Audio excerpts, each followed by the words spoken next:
সবাইকে আমার সালাম, আসসালামু আলাইকুম। আশা করি আপনারা সবাই ভালো আছেন। যে যেখান থেকে দেখছেন সবাইকে শুভেচ্ছা, অভিনন্দন। আহ, এই নতুন সরকার এসে নতুন শিক্ষামন্ত্রী এই শিক্ষা সেক্টরটাকে নিয়ে অনেক সুন্দর অনেক কিছু চিন্তাধারণা আছে তার, সেটাই ভাবছেন। সেই পদক্ষেপের উদ্দেশ্যে আরও একটা উদ্দেশ্য, সেটা হচ্ছে যে বিশেষ করে পরীক্ষাগুলোতে নকল মুক্ত করার একটা চিন্তা ভাবনা। বিশেষ করে এসএসসি এবং এইচএসসি পরীক্ষায় নকল মুক্ত করার একটা চিন্তাধারা আছে শিক্ষামন্ত্রীর। কিন্তু কথা হচ্ছে যে এই নকল হয় মূলত দুইটি কারণে। নকল হওয়ার দুইটা প্রধান কারণ, এটা সরকার জানে কিংবা না জানলে আমি সরকারকে জানাতে চাই যে দুইটা প্রধান কারণ। একটা হচ্ছে যে যে প্রতিষ্ঠানগুলো অনেক নামি দামি, অনেক বড় প্রতিষ্ঠান, এগুলো করে কি একটা প্রতিষ্ঠান আরেকটা প্রতিষ্ঠানকে মানে ওভারটেক করে কিভাবে রেজাল্ট দিয়ে এ প্লাস, গোল্ডেন এ প্লাসের মান গোল্ডেন এ প্লাস সংখ্যা বেশি করার জন্য একটা প্রতিযোগিতায় নেমে পড়ে। এই প্রতিযোগিতায় কিন্তু দেখা যায় যে এখানে একটা নকল জড়িত আছে। আপনারা তদন্ত করে দেখবেন এখানে নকল জড়িত আছে।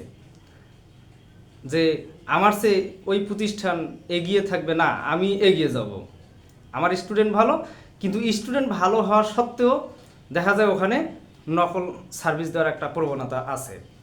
আরেকটা বিষয় হচ্ছে যে গ্রাম অঞ্চলের, ইভেন শহর অঞ্চলের যে প্রতিষ্ঠানগুলো ছোট্ট, যাদের স্টুডেন্ট কম, যাদের পাশের সংখ্যা দেখাতে হবে বেশি, তাদের কিন্তু এ প্লাসের টার্গেটে তারা কিন্তু নকল এই প্রবণতাটা নেই তাদের পাশের জন্য।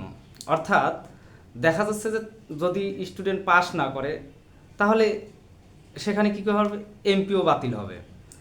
এই এমপিওর যে একটা এই ঝুঁকি, এমপিও বাতিল হওয়ার যে একটা আশঙ্কা, এই আশঙ্কার কারণেই কিন্তু দেখা যায় অনেক টিচাররা, অনেক প্রতিষ্ঠান এই নকল প্রবণতায় জড়িত আছে।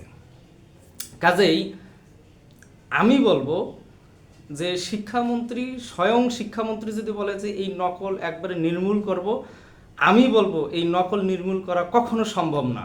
সম্ভব তখনই যখন শিক্ষা প্রতিষ্ঠানগুলোকে স্বাধীনতা দেওয়া হবে, যে আপনার প্রতিষ্ঠান থেকে একজনও যদি পাস না করে আপনার প্রতিষ্ঠানের এমপিও বাতিল হবে না, আপনার বেতন ভাতা বাতিল হবে না, আপনার বেতন ভাতা বন্ধ থাকবে না। তাহলে আপনি দেখেন ওই শিক্ষামন্ত্রী শুধু হেলিকপ্টারে আসা লাগবে না, শিক্ষামন্ত্রী ওই জায়গায় বসে থাকবে, দেখবে সকল হল, পরীক্ষা কেন্দ্র একদম সোজা হয়ে গেছে। কিন্তু এই প্রতিষ্ঠানগুলো একটা আশঙ্কায় থাকে। কিছু অনেক প্রতিষ্ঠান আছে যেগুলো তাদের স্টুডেন্ট পাস করার স্বার্থে তারা নকল প্রবণতায় জড়িত থাকে। এখন এটার কিছু দিক দিয়ে অবশ্য যৌক্তিকতাও আছে। কীরকম? কারণ আপনারা যে প্রতিষ্ঠানগুলো বড়, সেই প্রতিষ্ঠানগুলো দেখা যায় 1000 স্টুডেন্ট, 1500 স্টুডেন্ট। তাহলে একটা প্রতিষ্ঠানে যদি 1500 স্টুডেন্ট, 2000 স্টুডেন্ট ভর্তি করায়, তাহলে পার্শ্ববর্তী যে ছোট প্রতিষ্ঠানগুলো সেগুলোতে স্টুডেন্ট পাবে কোথায়?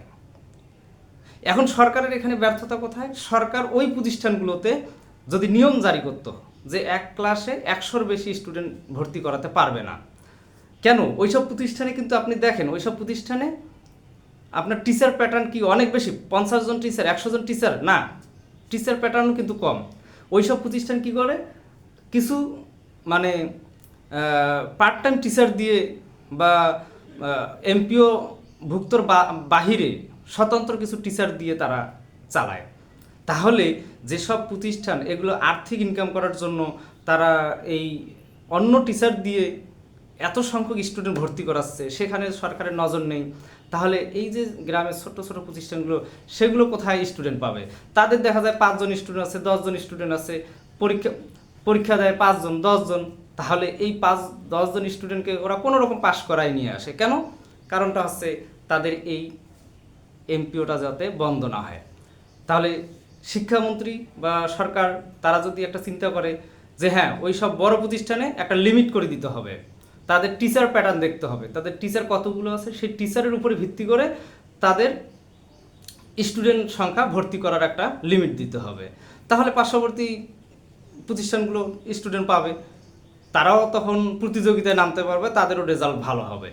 কিন্তু সেটা না করে শুধু বলছে যে আপনার প্রতিষ্ঠান থেকে পাশ করলো একজন কেন, আপনার প্রতিষ্ঠান থেকে 5 জন পাশ করলো কেন, এই যে শোকজ, এই যে বেতন ভাতা বন্ধ, তাহলে টিচাররা কি করবে, কোন দিকে যাবে? শিক্ষামন্ত্রী যতই হেলিকপ্টার নিয়ে আসুক, হেলিকপ্টার ওই ল্যান্ড করার আগেই দেখবেন যে তারা সাবধান হয়ে গেছে, তার আগে নকল চালিয়ে দিবে। কাজেই আমি বলবো সমস্যাটা কোথায়, সমস্যার গোড়ায় হাত দেন, সমস্যা কোথায় সেটা সমাধান করেন। সেটা সমাধান করলে ইনশাআল্লাহ বাংলাদেশ শিক্ষায় ডেভেলপ করবে, অন্যথায় কখনো কখনো বাংলাদেশের শিক্ষায় উন্নতি করা সম্ভব হবে না। ঠিক আছে, ভালো থাকবেন, সুস্থ থাকবেন, খোদা হাফেজ, আসসালামু আলাইকুম।